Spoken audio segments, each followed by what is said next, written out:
क्या आप एक सिंगर हैं? क्या आप एक रैपर हैं?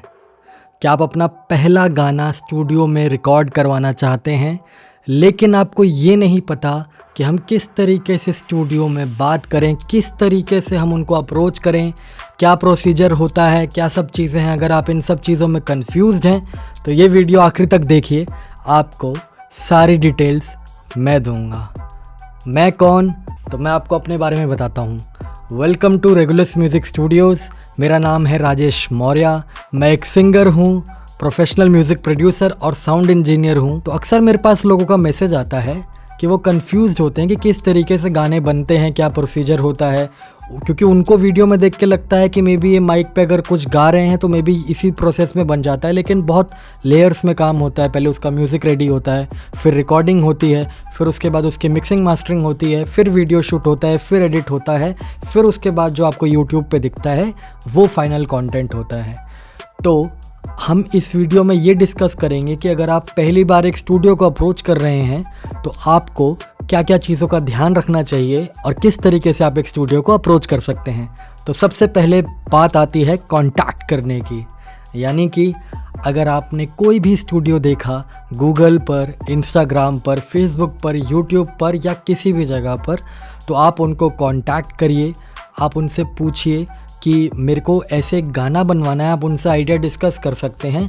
हम एग्जांपल के लिए लेते हैं कि एक इंसान है जिसने खुद एक गाना लिखा है और वो उस गाने को रेडी करवाना चाहता है, उसका ओरिजिनल सॉन्ग है, ठीक है। अलग अलग कैटेगरी में होते हैं, जैसे कई रैपर्स होंगे, कई सिंगर्स होंगे, कई कवर सॉन्ग्स गाते हैं। तो अलग अलग कैटेगरी के हिसाब से आप डिस्कस करके उनको बता सकते हैं कि मुझे इस तरीके का गाना बनवाना है, क्या फ़ील है उस गाने की, वो भी बता सकते हैं। चलते हैं हम धीरे धीरे। तो सबसे पहले आपने जब कॉन्टैक्ट किया तो आपको उनको ये बताना है आपका विज़न क्या है गाने को लेकर के, यानी कि आप किस तरीके का गाना बनवाना चाहते हैं। अभी हम एग्जांपल के लिए लेते हैं कि एक इंसान है, सपोज़ एक इंसान जिसका नाम है अमन को गाना बनवाना है, अपना खुद का लिखा हुआ गाना, जो कि एक इंडिपेंडेंट सॉन्ग है, उसने खुद लिखा है और उसमें जो फील है वो थोड़ा थोड़ा प्रतीक कुहाड़ की फ़ील है। चलो एग्जाम्पल के लिए वो ले लेते हैं। तो प्रतीक कुहाड़ की फ़ील है और वो उसने लिखा हुआ है। तो अब वो एक स्टूडियो को कांटेक्ट करेगा, चाहे इंस्टाग्राम के थ्रू मैसेज करेगा, गूगल के थ्रू कॉल करेगा, अगर कांटेक्ट नंबर मिल जाता है तो वो सिंपली कॉल करेगा और उनको बताएगा कि मेरा ऐसे ऐसे गाना है, ये फ़ील है उस गाने की और मैंने ये गाना लिखा है और रफली इतनी ड्यूरेशन का वो गाना होना चाहिए। और फिर उसके बाद स्टूडियो को वो एक रेफरेंस लिंक शेयर कर सकता है, एक या एक से ज़्यादा रेफरेंस लिंक, कि मैं ऐसी फील का गाना चाहता हूँ कि ऐसी फील की प्रोडक्शन हो। प्रोडक्शन यानी कि म्यूज़िक ऐसी फील का बने जो कि मेरे गाने को कॉम्प्लीमेंट करे।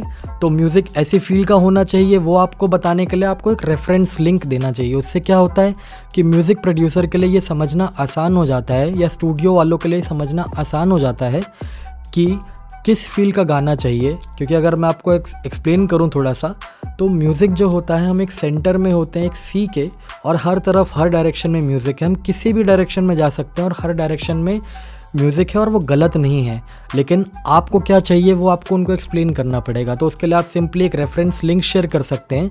फॉर एग्ज़ाम्पल अभी हमने बात करी कि प्रतीक कुहाड़ की तरह फील है उस गाने की, तो प्रतीक कुहाड़ का ही कोई सॉन्ग हमने एक रेफरेंस के तौर पर उनको शेयर कर दिया कि मुझे ऐसा गाना चाहिए। तो आप अपने गाने के बारे में जब ब्रीफ दे देंगे, यानी कि यहाँ एग्जांपल में अमन ने ब्रीफ दे दिया अपने गाने का, तो अमन स्टूडियो वालों से कह सकता है कि आपने जो भी पास्ट में काम किया हो, आप प्लीज़ वो काम मुझे शेयर कर दीजिए। उससे अमन ये जज कर पाएगा कि किस क्वालिटी का म्यूज़िक प्रोडक्शन वो स्टूडियो प्रोवाइड कर पा रहा है, किस क्वालिटी का मिक्सिंग मास्टरिंग स्टूडियो प्रोवाइड कर पा रहा है।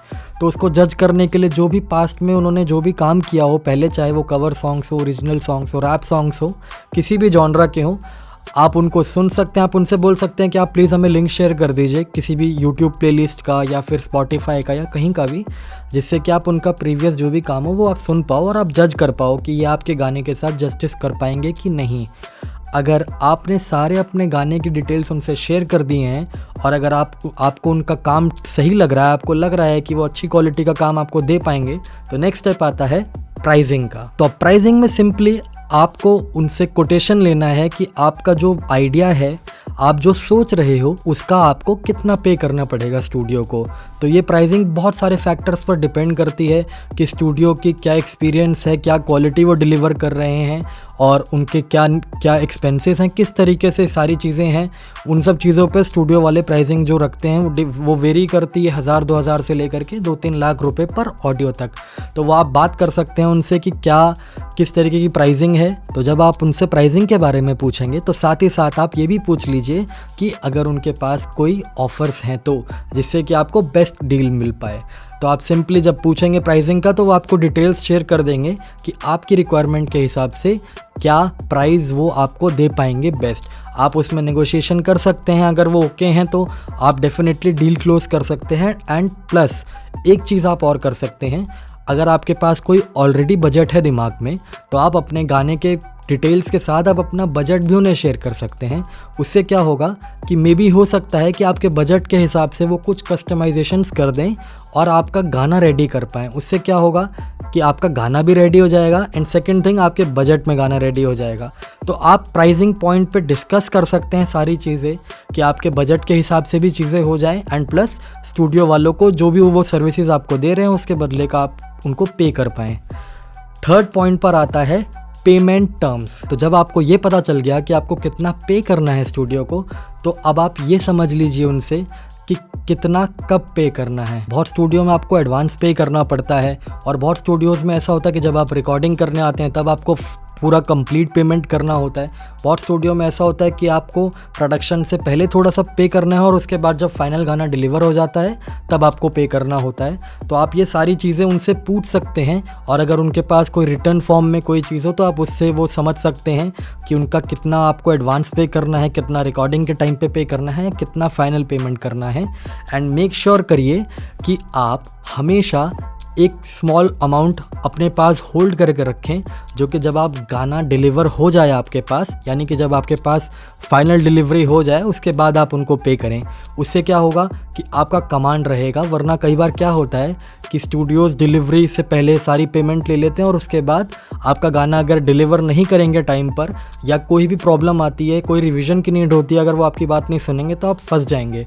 तो एक प्रो टिप मैं आपको दे रहा हूँ, आप हमेशा मेक श्योर करिए कि आप एडवांस दीजिए उनको, लेकिन फाइनल पेमेंट जब गाना आपके पास फाइनल डिलीवर हो जाए उसके बाद ही करिए। तो अब जब हमने ये समझ लिया कि पेमेंट टर्म्स क्या है स्टूडियो की, तो अगले स्टेप पर ये बात आती है कि हम इसको किस तरीके से एग्जीक्यूट करेंगे। यानी कि आपको उनसे ये पूछना है कि आपकी तरफ से उनको क्या क्या चीज़ें चाहिए। यानी कि सपोज़ हम अमन की बात करें, अमन एक ओरिजिनल सॉन्ग लिख चुके हैं और वो ओरिजिनल सॉन्ग बनवाना चाहते हैं, तो डेफिनेटली उनके पास लिरिक्स हैं वो उनको शेयर करने पड़ेंगे, कॉम्पोजिशन का वॉइस नोट वो शेयर कर सकते हैं एंड प्लस अगर उनके पास कॉर्ड्स हैं तो वो कॉर्ड्स म्यूज़िक प्रोड्यूसर को शेयर कर सकते हैं और रेफरेंस लिंक, जैसा मैंने आपको पहले बताया, रेफरेंस लिंक शेयर कर सकते हैं। उससे क्या होगा कि म्यूज़िक प्रोड्यूसर और आर्टिस्ट के बीच में कोई गैप नहीं होगा, they will always be on the same page. तो उससे ईजिली अच्छा म्यूज़िक बन पाएगा और आपको भी किसी भी तरीके की कोई प्रॉब्लम नहीं होगी। तो आपको कॉर्ड्स शेयर कर देनी चाहिए, आपको रफ फील बताने के लिए एक रेफरेंस लिंक शेयर कर देना चाहिए, आपको लिरिक्स शेयर कर देने चाहिए, वॉइस नोट शेयर कर देने चाहिए और उसके बाद आपको उनसे पूछना चाहिए कि आपको कितने दिन चाहिए म्यूज़िक प्रोडक्शन करने के लिए रेडी। यानी कि म्यूज़िक रेडी होने में टाइम लगता है 2 से 4 दिन, 5 दिन, डिपेंडिंग ऑन कि वो स्टूडियो के पास कितना वर्कलोड है। वो आप उनसे पूछ सकते हैं कि कितना दिन लगेगा इसका म्यूज़िक रेडी होने में। फिर जब म्यूज़िक रेडी हो जाएगा तो आप उनसे ये कह सकते हैं कि आपने जो भी म्यूज़िक रेडी किया वो आप हमें एक बार भेज दीजिए, जिससे कि हम सुन लें और आप उसके हिसाब से प्रैक्टिस कर लें, जिससे कि आप जब रिकॉर्डिंग करने जाएँ तो आपके लिए सब कुछ ईजी रहे। तो आप उनसे म्यूज़िक मंगवा सकते हैं, आप वो सुन सकते हैं। अगर आपको उसमें थोड़े बहुत कोई चेंजेस लगते हैं तो आप उनसे डिस्कस कर सकते हैं। तो जब म्यूज़िक रेडी होने के बाद आपको जब वो म्यूज़िक भेज देंगे तो आपको अगर कोई चेंजेस लगते हैं तो आप उनको बता सकते हैं। अगर कोई चेंजेस नहीं है तो सिंपली आप उनको बोल सकते हैं कि अब म्यूज़िक सही लग रहा है, हम रिकॉर्डिंग कब कर सकते हैं, आप उनसे पूछ सकते हैं या आप खुद बता सकते हैं कि मैं इस दिन फ्री हूँ, हम इस दिन रिकॉर्डिंग रख सकते हैं क्या। अगर स्टूडियो में वो स्लॉट फ्री होगा तो वो आपकी रिकॉर्डिंग बुक कर लेंगे। तो इस तरीके से आप अपना पहला स्टूडियो सेशन ईजिली बुक कर सकते हो। रिकॉर्डिंग करने के बाद आपको सिंपली उनको थोड़ा सा टाइम देना होगा मिक्सिंग मास्टरिंग करने के लिए, जिससे कि वो अच्छी क्वालिटी का मिक्स मास्टर निकाल पाएँ और आपको फाइनल गाना दे पाएँ। इस प्रोसेस में बहुत सारी चीज़ें इन्वॉल्व होती हैं। मैं आपको यही सजेस्ट करूँगा कि आप स्टार्टिंग से ट्रांसपेरेंसी रखो, आप सारी डिटेल्स जो भी प्रोड्यूसर हैं या मिक्सिंग इंजीनियर हैं उनसे शेयर करो कि आप किस तरीके का विज़न देखते हो अपने गानों को लेकर के, और आप एग्जैक्टली चाहते क्या हो अपने गाने से। एंड उसके अलावा अगर आपको कोई भी कन्फ्यूजन हो या आपको किसी भी तरीके का कोई प्रॉब्लम फील हो रिकॉर्डिंग के टाइम पर भी और उसके अलावा भी, तो आप सिंपली उनको कम्युनिकेट कर सकते हो व्हाट्सएप के थ्रू, कॉल के थ्रू आप इन्फॉर्म कर सकते हो कि मुझे ये चीज़ कम सही लग रही है, आप एक बार देख लीजिए या कोई भी चीज़ है, क्योंकि इवेंचुअली आपका गाना अच्छा निकलना is the most important thing. तो आपका जो भी विज़न है वो जैसा आपने सोचा था वो वैसा या उससे और अच्छा होना चाहिए। ये एक काम होता है एक स्टूडियो का जो कि प्रोफेशनल तरीके से काम करता है। तो आप ये सारी चीज़ों को मेक श्योर कर सकते हो। एंड प्लस आप और जो भी टॉपिक्स पे वीडियोस चाहते हो मेरे से, क्योंकि ये हमारी पहली वीडियो है, तो आपको किसी भी टॉपिक पर वीडियो चाहिए, फॉर एग्जांपल किस तरीके से हम कवर सॉन्ग्स को रेडी करते हैं स्टूडियो में, या फिर किस तरीके से आप अपनी रिकॉर्डिंग टेक्स को अच्छा कर सकते हो, क्या प्रोफेशनल हैक्स होते हैं जिससे कि प्रोफेशनल रिकॉर्डिंग्स में और इमेच्योर रिकॉर्डिंग में जो डिफरेंस होता है, ऐसी बहुत सारी वीडियोस आने वाली हैं। अगर आपके दिमाग में कोई भी कन्फ्यूजन या कोई डाउट हो तो आप नीचे कमेंट कर सकते हो। आप इस चैनल को सब्सक्राइब करो, आने वाले समय में आपको बहुत सारी ऐसी वीडियोस मिलती रहेंगी जो कि आपको as a singer, as a rapper, as a artist बहुत हेल्प करेगी, और किस तरीके से आप अपनी जर्नी को एज अ म्यूजिशियन ग्रो कर सकते हो उन सब चीज़ों में कंट्रीब्यूट करेगी। तो stay tuned for more content. इस चैनल को सब्सक्राइब करो। Thank you so much for watching. मिलते हैं नेक्स्ट वीडियो में।